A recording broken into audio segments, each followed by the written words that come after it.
es el presidente electo de los Estados Unidos. Nadie esperaba moderación, por supuesto, de Donald Trump, pero mucho antes de asumir el poder, ha venido conjuntando un equipo de trabajo que, en opinión de los especialistas, es un equipo muy duro. Y esto augura malos momentos, particularmente en la relación entre los Estados Unidos y México. Yo quiero agradecer la presencia en este programa del profesor Rafael Fernández de Castro, director del Centro de Estudios Estados Unidos-México de la Universidad de California, San Diego, allá en los Estados Unidos. Rafael Fernández de Castro, como siempre, es un placer conversar contigo a la distancia. Cuéntanos, Rafael, ¿cómo has visto este equipo que se ha venido conjuntando en el caso del presidente electo Donald Trump? Muy duro, Sergio. No cabe duda que Trump es un Trump que ya sabe, es un Trump que regresa más popular y más poderoso y sobre todo más conocedor. Entonces él sabe perfectamente que su primer año de gobierno, 2025, es el año en que él puede hacer y realmente lograr sus promesas de campaña. 2026 ya hay elecciones de medio término en los Estados Unidos y la cosa se le va a complicar en el Congreso. Entonces llega armado porque llega con el Senado, lo más probable es que con la Cámara Baja también y desde luego con la Suprema Corte, es decir, tiene la trifecta perfecta, los tres poderes son republicanos y él tiene un poder enorme. Y bueno, pues sí, en el tema de las deportaciones, en el tema de la frontera, va a ser muy duro. En el tema, desde luego, de proteccionismo comercial, no sabemos todavía, pero también esperemos que sea muy duro. Y desde luego, en el tema de la seguridad, sí, él está molesto. Hay en Estados Unidos molestia por este tema del fentanilo que ha causado estragos en la sociedad de los Estados Unidos. Y bueno, tenemos esos tres problemas serios con Trump y con un equipo que se está perfilando, sobre todo en la parte migratoria.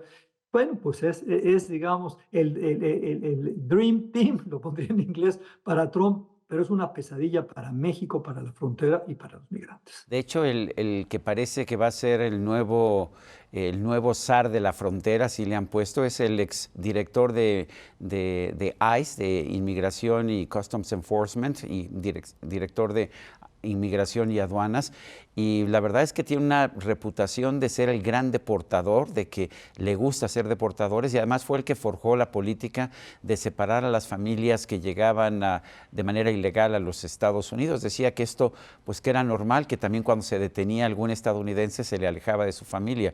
Pero ¿qué opinas? ¿Qué tipo de medidas podemos ver? ¿Y realmente es posible deportar a 11 millones de inmigrantes indocumentados que viven y trabajan en Estados Unidos, en algunos casos desde hace décadas? Mira, Sergio, va a ser duro para los migrantes, va a ser duro para los extranjeros en los Estados Unidos, porque Donald Trump está abriendo aún más este telón de racismo en los Estados Unidos y la verdad de las cosas se vienen tiempos difíciles para la comunidad migrante.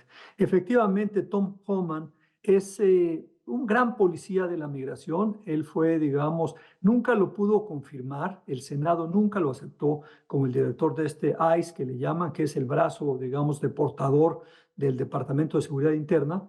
Y él se encargó, entre otras cosas, de eso, de separar a los niños de los padres. Recordamos que era cuando hay niños, entonces no se pueden quedar las familias más de 20 días en un centro de detención migratoria y por eso los separaba para poder sí dejar a los papás ahí. O sea, la verdad de las cosas es una gente que se la sabe. Entonces estuvo 18 meses con Trump, como no lo ratificó por duro el Senado, entonces se retiró. Pero vuelve con todo y sobre todo a mí lo que me preocupan dos cosas mucho. Él, yo diría, el genio tenebroso, el arquitecto de las políticas antimigratorias de Trump, se llama Stephen Miller. Este es un agente que trabajó con Alan Sessions, que en su momento era senador de Alabama, el más antimigrante de todos los senadores, y el cerebro gris de él, el inteligente, era Stephen Miller. Este lo acaba de nombrar Trump el número 2 de la Casa Blanca, el Deputy Chief of Staff. La verdad de las cosas, eso es muy malas noticias para México, muy malas noticias para toda la comunidad migrante. Este es un hombre que, entre otras cosas, Sergio, tiene el mejor expediente probablemente, que se tardó 15 años en hacerlo. Él tiene, digamos, todos los crímenes que cometen los migrantes indocumentados, él los tiene ahí. Y por eso en todos los rallies políticos de Trump siempre había un comercial de estos mareros del Salvador descuartizando una jovencita blanca seguramente, y eso inflama realmente a los seguidores de Trump. Entonces, Pues sí, este va a ser el arquitecto y además van a utilizar una cosa brutal que se llama The Alien Sedition Act de 1798. Esta fue una ley que pasó en Estados Unidos, insisto, en 1798, cuando estaban a punto de ir a la guerra con Francia, y era para eso, para poder expulsar a cualquier extranjero. ¿Por qué la quiere usar el equipo de Trump? Para dos cosas.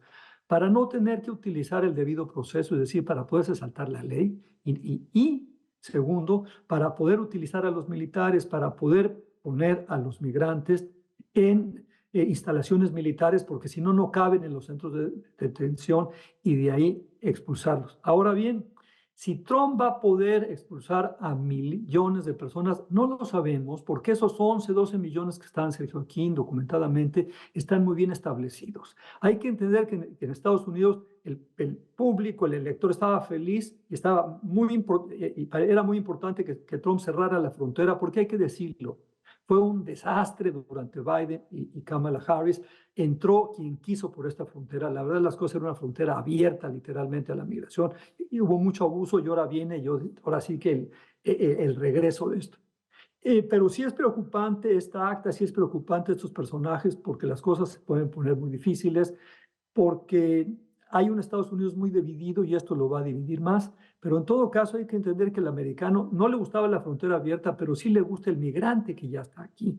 Porque Ujú. además, ¿qué va a ser Iowa sin estos migrantes en las empacadores de carne? ¿Qué va a ser California sin estos migrantes que recogen todas las frutas? No la van a tener fácil, me parece que no va a ser sencillo, pero sí, Trump está decidido a hacerlo pronto y ya sabe cómo hacerlo y tiene prisa, Sergio. La presidenta mexicana Claudia Sheinbaum ha dicho que no hay razones para preocuparse. Dijo que tuvo una conversación muy cordial con el presidente electo Donald Trump. El nuevo secretario de Economía dice que, bueno, que si nos ponen aranceles, nosotros respondemos también con aranceles y esto daña al consumidor estadounidense. ¿Es tan fácil la respuesta? No, no está nada fácil, Sergio. Me gustó, déjame decirte, muy importante que Claudia Sheinbaum haya hablado a las 48 horas, me parece que así fue, por teléfono con Donald Trump. Eso quiere decir que de los primeros 5 países que lo felicitó, de los primeros 10 países fue México. Es muy importante. Ujú. Hay que acercarse a Trump. Claudia Sheinbaum tendrá que ser paciente y desde luego adelantarse. ¿Qué quiere Donald Trump de México? Que ayudemos a filtrar la migración, que ayudemos a poner orden en este desorden que ha sido los flujos migratorios en los últimos 4 o 5 años. Entonces, pues, México tiene que adelantarse a eso, Sergio. Ya lo estábamos haciendo el último año, finalmente el gobierno de México le ayudó mucho a Biden a filtrar la migración, esto que se llama carrusel, ya cuando iban llegando al norte, lo regresaban al sur. Bueno, no es momento para caravanas, es momento para migración ordenada y legal. Entró demasiada gente y México tiene que tener cero tolerancia con los traficantes de personas. Entonces, me parece que lo que tiene que hacer México es adelantarse, ordenar los flujos migratorios en México, la verdad, ser durísimo, tolerancia cero con los traficantes de personas y de fentanilo. Ahí hay un tema, hay una herida abierta en la relación México-Estados Unidos, porque cada año en Estados Unidos mueren más o menos 100,000 personas por sobredosis de opioides, como el 70-75% de eso es fentanilo. Entonces, hay mucho que hacer, Sergio, mucho que adelantar, y lo que tiene México son muy reducidos márgenes de maniobra. Tenemos que actuar ya y efectivamente preocupa la reforma judicial en México porque eso puede ser uno de los graves problemas de la revisión del TEMEC en el 2026. No la tenemos fácil. Me parece que si este trumpismo le cierra enormemente los márgenes de negociación a México, y lo único que no podemos hacer y no se puede hacer con este Trump es subirse al ring con él. Eso sería suicida para México. No veo a Claudia Sheinbaum haciéndolo y me parece que hay una buena lección de López Obrador de cómo toreó a Trump y solamente escuchaba lo que quería escuchar, pero cuando Trump se le ponía duro, ni hablar, apretaba lo que tenía que apretar. ¿Qué podemos esperar si se confirma que Marco Rubio, este estadounidense de origen cubano, llega a la Secretaría de Estado, que es la máxima entidad encargada de la política exterior de los Estados Unidos? Recordemos que ha sido muy crítico de la ayuda que los gobiernos de López Obrador y Claudia Sheinbaum, particularmente López Obrador, han dado al gobierno de Cuba. Así él justamente por ser un político de Miami, es muy anti-Cuba, es muy anti estos gobiernos de izquierda, desde luego muy anti-Venezuela, muy anti-Nicaragua. Ahí sí la verdad es que va a haber encontronazos muy fuertes. Yo no veo, por otro lado, al canciller de la Fuente y a la propia Claudia Sheinbaum tan cercana a esta izquierda latinoamericana. Me puedo equivocar, Sergio, porque ahí sí es posible, no, ahí déjame retroceder, es posible que Claudia Sheinbaum en eso sea inclusive más ideológica que el presidente López Obrador. Sí me preocupa en ese sentido Marco Rubio, y también con esas invitaciones, por ejemplo, al ejército de Rusia a desfilar en un 16 de septiembre. Pero por otro lado, hay que decirlo, Marco Rubio es un agente que sabe de política exterior, que sabe de seguridad nacional. Él tiene 15, 17 años siendo, digamos, estando en el Comité de Inteligencia de los Estados Unidos. Entonces, por ese lado me preocupa menos, porque siento que un Marco Rubio no le va a ayudar a Donald Trump a deshacer las alianzas, por ejemplo. Me parece que él es un halcón, lo que se dice Marco Rubio. Entonces, me parece que se pondrá fuerte con China, que se tensarán más las cosas con Rusia, con China también. Y la tensión con China, sobre todo comercial, le ayuda bastante a México, porque sigue habiendo espacio para México.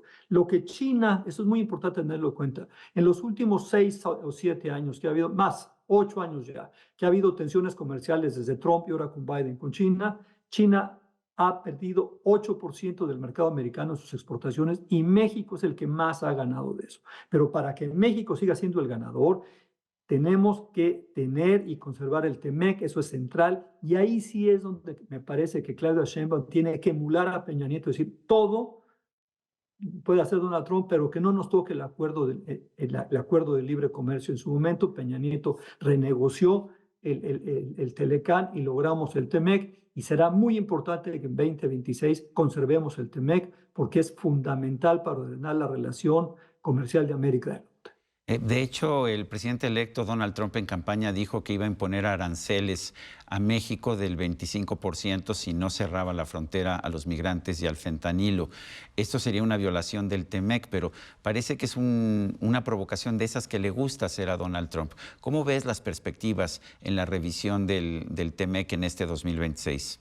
Difícil, Sergio, me parece, digamos, según la letra del tratado, después de la revisión, el tratado se puede, digamos, aprobar por 16 años más, o bien cada año tenemos que ir a una revisión. Me parece que Donald Trump, conociéndolo, se viera la revisión anual, es decir, cada año, para tener la guillotina ahí, y entonces estamos amenazando todo el tiempo. Me parece que por ahí van las cosas. Pero mira, Sergio, no todo está perdido. Yo soy de la idea que hay dos tipos de trumpistas. El trumpista, yo diría, ideológico, el que quiere que Donald Trump instrumente al 100% sus promesas, sus amenazas de campaña. Y por otro lado, tú tienes al trumpista, yo diría, más ligero, el trumpista más pro globalización, pro libre comercio, que hay muchos de estos, porque ese es el natural republicano. Y ahí me parece que hay que acercarse con ellos, porque esos trumpistas, y Marco Rubio puede ser de alguna manera uno de esos, ellos consideran que las amenazas de Donald Trump son estrategias de negociación. Es decir, Donald Trump empieza muy alto para después bajarle 2 o 3 rayitas. Entonces, ahí tenemos que buscar esa gente.